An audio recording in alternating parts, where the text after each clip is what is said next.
Hi, today I'm going to read with you the middle part of Stanley in Space. Okay, so in the previous video, we looked at chapters 1, 2, and 3. And Stanley and Arthur and his mom and his dad, the Lamb Chops, are going to go to space and meet the tyrants. Okay, they're going to go in the spaceship, the Star Scout. And the president sent them there. Okay, so they're going to go meet some aliens. Chapter 4, In Space. Oh, look at the omelette. I'll just flip this omelette, said Mrs. Lambchop, making breakfast in the Star Scout, and then, oh dear! The omelette hovered like a frisbee in the air above her. Mostly, however, after weeks in space, the Lambchops remembered that gravity, the force that held things down, did not exist beyond Earth's atmosphere. So sometimes they forget. Here, Mrs. Lambchop forgot. But usually they remember, okay? Mr. Lambchop often read now with his hands clasped behind his head, like this, reading in the newspaper just here. Allowing his book, to float before him. And Stanley and Arthur greatly enjoyed pushing from their chairs to drift like feathers across the room. Raising her pan, Mrs. Lambchop dropped down the omelette. After breakfast, what? She said. A game of Monopoly? Please, not again, Arthur sighed. If I'd known this adventure would be so boring, I'd never have come. The worst part, Stanley said, is not knowing how long it will last. The beginning wasn't boring, Arthur said, as they began their breakfast. The beginning was fun. The first days had, in fact, been tremendously exciting. They had spent many hours at the Star Scout's magnifying window, watching the bright globe of Earth grow steadily smaller. The Earth is getting smaller. Until it seemed at last only a pale marble in the black of space. And there had been many special sights to see, the starry beauty of the Milky Way, the planets, red Mars, giant Jupiter, cloudy Venus, Saturn with its shining rings. The third evening they appeared on TV news broadcasts on Earth. Word of their voyage had been released to the press, and all over the world people were eager to learn how this extraordinary adventure was proceeding. Okay. Now this word here, it looks like extraordinary, but we don't say it this way. We say extraordinary. Extraordinary. It means like really, really, really great, okay? Standing before the spaceship's camera, the Lambchops said they felt fine, looking forward to meeting the tyrants, and would report nightly after they remained in TV range, while they remained in TV range. The fourth evening, they floated before the camera, demonstrating weightlessness. This was greatly appreciated on Earth, and they floated again the following day. By the sixth evening, however, they were hard-pressed to liven their appearances. Mr. Lambchop recited a baseball poem, Casey at the bat. Stanley juggled tennis balls. But the Earth audience, knowing now about weightlessness, saw the balls float when he tossed them. Here's Mr. Lambchop reading the poem. Here's some juggling by Stanley. Arthur, I don't know. Arthur did imitations of a rooster, a dog, and a man stuck in a phone booth. After this, while Mrs. Lambchop was singing her college song, he went behind the plastic curtain to undress for a shower and accidentally pulled the curtain down. So Arthur went to have a shower, and Mrs. Lambchop is singing. He was mortified, and she tried later to comfort him. So he's taking his clothes off, and Mrs. Lambchop's singing, but he forgot the camera was on. We will be remembered, Arthur, for our time in space, she said. Nobody will care about a curtain. I will be remembered forever, Arthur said. 100 million people saw me in my underwear.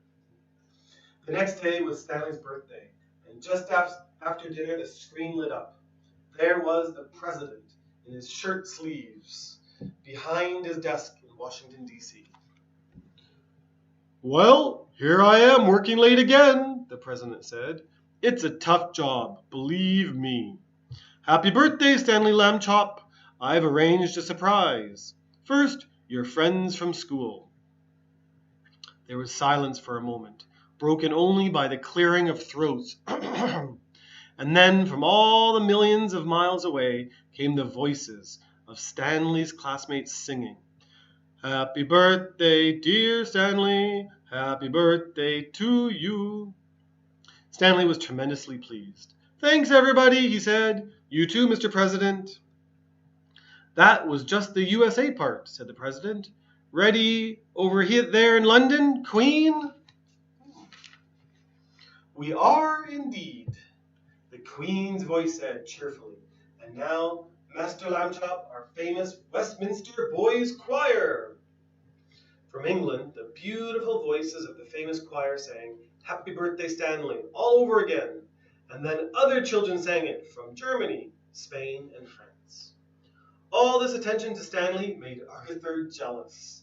And when the president said, by the way, Arthur, you entertained us wonderfully the other night, he was sure this was a tease about his appearance in underwear. But he was wrong. Those imitations, the president said, especially the fellow in the phone booth, darn good. So there's the president talking to the boys. Indeed, the Queen added from England, we were greatly amused. Oh, thank you, said Arthur, cheered. The screen had gone blank. They had traveled too far. There would be no more voices from Earth. No voices but their own, until they heard what the tyrants had to say. So now this is a lonely part. Suppose the tyrants have forgotten we're coming, Santa said. We might just sail around in space forever. They had finished the breakfast omelet and were now setting out the Monopoly board because there was nothing more interesting to do. They don't even know our names, Arthur said. What will they call us? Earth people, said a deep voice. Very probably, said Mr. Lambchop. Earth people seems... Who said that? Not me, said both Stanley and Arthur. Not I, said Mrs. Lambchop, correcting. But who? Earth people! The voice, louder now, came from the Star Scouts radio. Greetings from the great planet Tyra and its mighty people. Do you hear? Oh my, Mr. Lambchop turned up the volume. It's them! They, said Mrs. Lambchop. Mrs. Lambchop always fixing people's English. For heaven's sake, Harriet, Mr. Lambchop said, and spoke loudly into the microphone. Hello, Tyra. Earth people here. Party of 4. Peace-loving family. We're not going to fight. That's what he's going to say. Peace-loving, said the voice. Good. So is mighty Tyra. Where are you, Earth people? Stanley checked his star maps. We're just where the tail of Ralph's comet meets star number 3,047. Now what? Right, said the tyrant voice. Keep going till you pass a star formation that looks like a foot. You can't miss it. Then just pass a lopsided little white moon. Start down. You'll see a pointy mountain, then a big field. Land there. See you soon, Earth people. You bet. So they're talking to the tyrants. They seem nice. Mr. Lambchop said and turned to his family. The first contact with another planet. We are making history. They passed the foot-shaped star formation.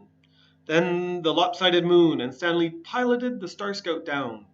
The darkness of space vanished as it descended, the Star Scout. And at last the Lambchop saw clearly the planet it had taken so long to reach. They made it to Tyra. Tyra was smallish, as planets go, but nicely round and quite pretty, all in shades of brown, with markings not unlike the oceans and continents of Earth. A pointy mountain came into sight, and beyond it a big field. There! Stanley pressed the landing button.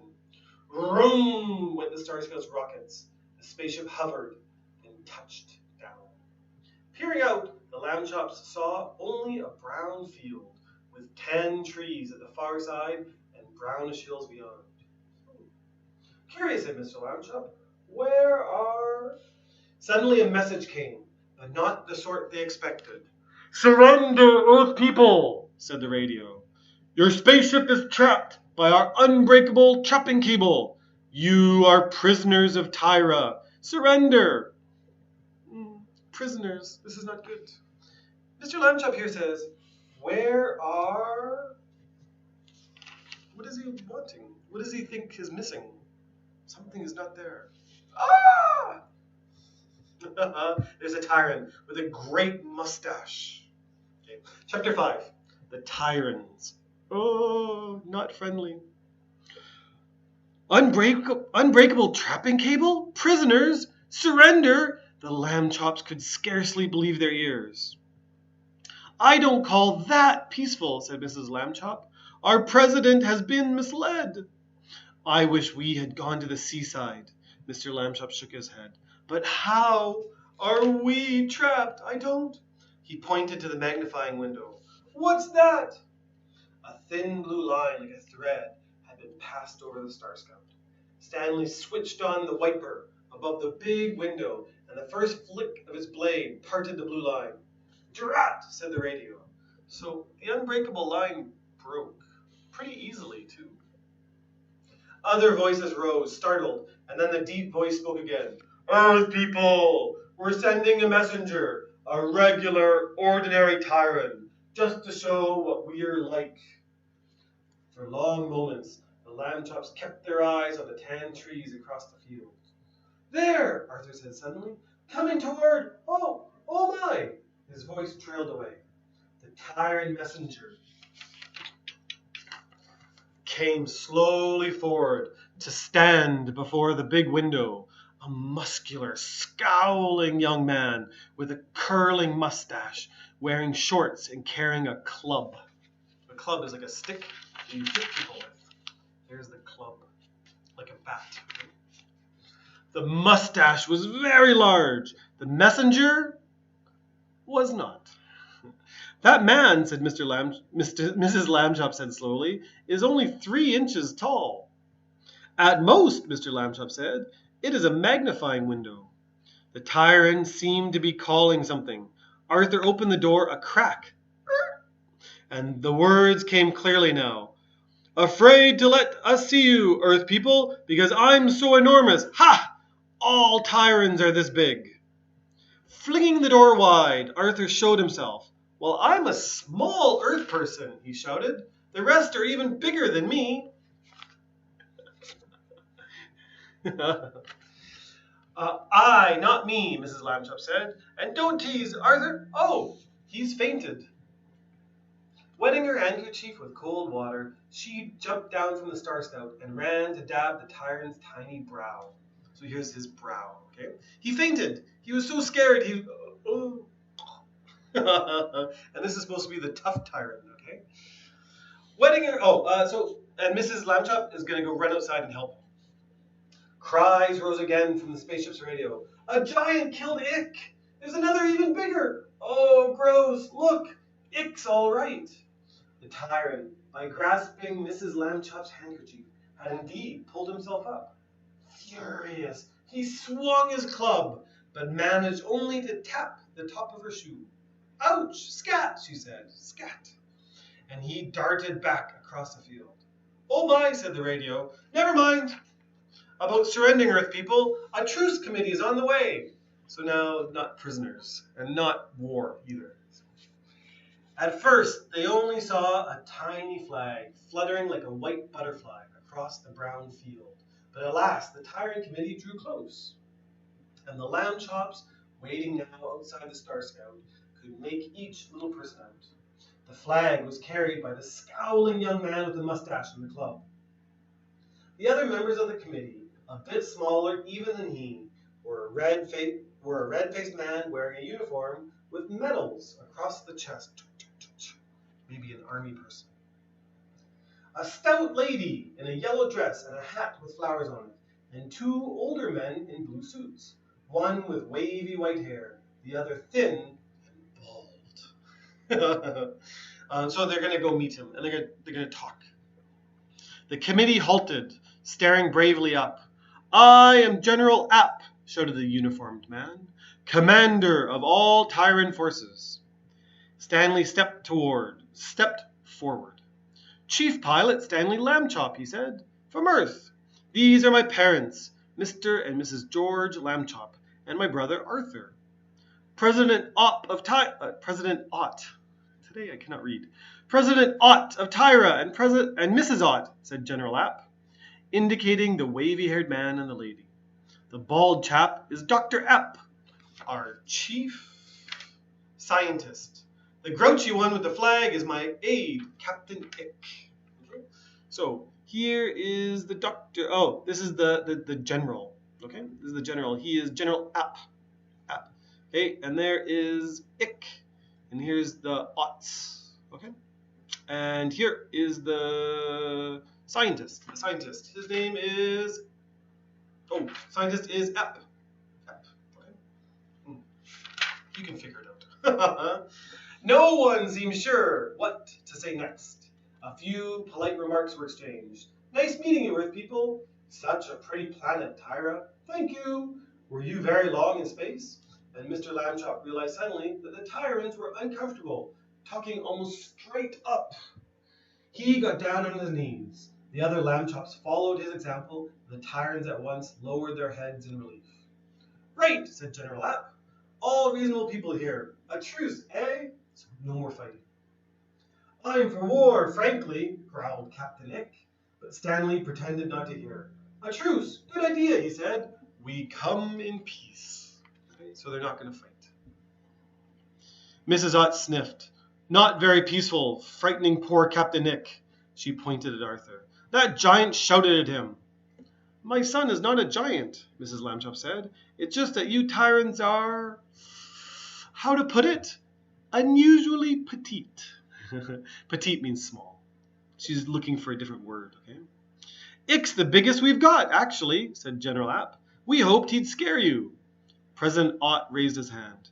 "No harm done. Come. Tyraville, our capital, is but a stroll away."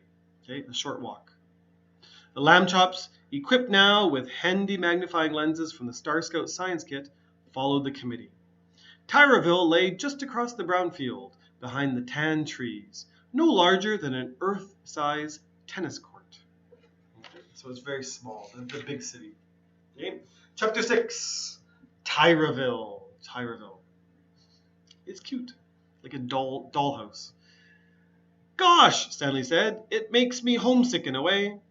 Except for its size and the lack of greenness, the tyrant capital was indeed much like a small village on Earth. It's not green. Everything's brown. A main street hustled with tyrants shopping and running errands. There were handsome school and public buildings, 2 churches with spires as high as Mr. Lambchop's waist, and side streets of pretty houses with lawns like neat brown postage stamps. Brown.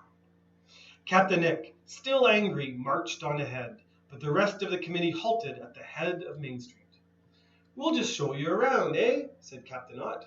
"Safer, I think," said President Ott. "Safer, I think." The Lambchop saw at once the risk of walking streets scarcely wider than their feet. Escorted by the committee, they circled the little capital, bending often to make use of their magnifying lenses.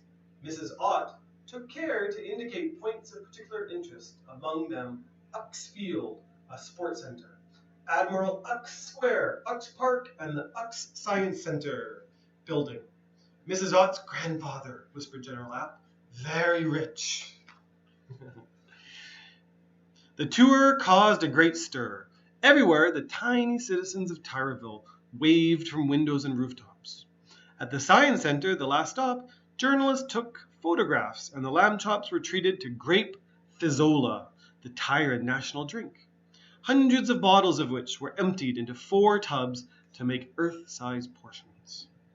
Refreshed by his fizzola, Arthur took a little run and hurdled a large part of Tyraville, landing in Uck Square. "Arthur!" Mrs. Lambchop scolded, and he hurtled back. He's jumping around, but it's not a good idea. He can easily break things. Aren't kids the dickens, said a tyrant mother looking on. Mine. Stop tugging, Herbert. These last words seemed addressed to the ground beside her. My youngest, she explained. Stanley squinted. I can hardly... He's just a dot. Dot yourself, said an angry voice. Big-a-rooney, you're the funny-looking one. Herbert, his mother said. It is rude to make fun of people for their shape or size. As I said myself often when Stanley was flat, Mrs. Lambchop explained. If only... Surrender, Earth people! Again, the cry had come from Captain Nick, who appeared now from behind the Science Center, staggering beneath the weight of a box-like machine almost as big as he was, with a tube sticking out of it. He has a weapon. Surrender, he shouted. You cannot resist our magno-titanic paralyzing ray. Tyra will yet be saved. There's a truce, Ick, barked General App. You can't! Yes, I can. First, oops! Captain Nick's knees had buckled, but he recovered himself.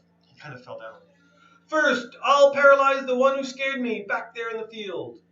Yellow light flickered up at Arthur from the magno-titanic paralyzer. Yikes, said Arthur, as shrieks rose from the crowd. But it was not on Arthur that the magno-titanic beam landed. Stanley had sprung forward to protect his brother, and the light shone now on his chest and shoulders. Mrs. Lambchop almost fainted. Oh. So Stanley got hit. Suddenly, her fright was gone. Stanley was smiling. The yellow rays still flickering upon him. He rolled his head and wiggled his hands to show that he was fine. It's nice, actually, he said, like a massage. The crowd hooted. It only works on people tyrant size, someone called. You're a ninny, Ick. Like you're stupid. Then Captain Ick was marched off by a tyrant policeman, and the crowd still laughed, drifted away. Mrs. Lambchop spoke sternly to the committee. Tyra will yet be saved. What did Captain Nick mean? And why, pray tell, did he attempt to paralyze my son? Tyra has a problem. The Otts and General App exchanged glances. Dr. Epp stared at the ground. Dr. Epp is really embarrassed. Ah, said President Ott. Well, the fact is, we're having a crisis, actually. Yes, and Ick, well, he, Oh, tell them, Mrs. Ott burst suddenly into tears, about the supergrow. Tell, for heaven's sake. What's supergrow? Puzzled, the Lambchop stared at her. The sky had darkened, and now a light rain began to fall. Wettish, eh? Said General App. Can't offer shelter, I'm afraid. No place large enough. The Star Scout will do nicely, said Mrs. Lambchop. Let us return to it for tea. Okay, so what's their problem? And what's supergrow? And Ick, why did he try to hurt them? Okay, we'll look at the end of the book. Take care. Bye-bye.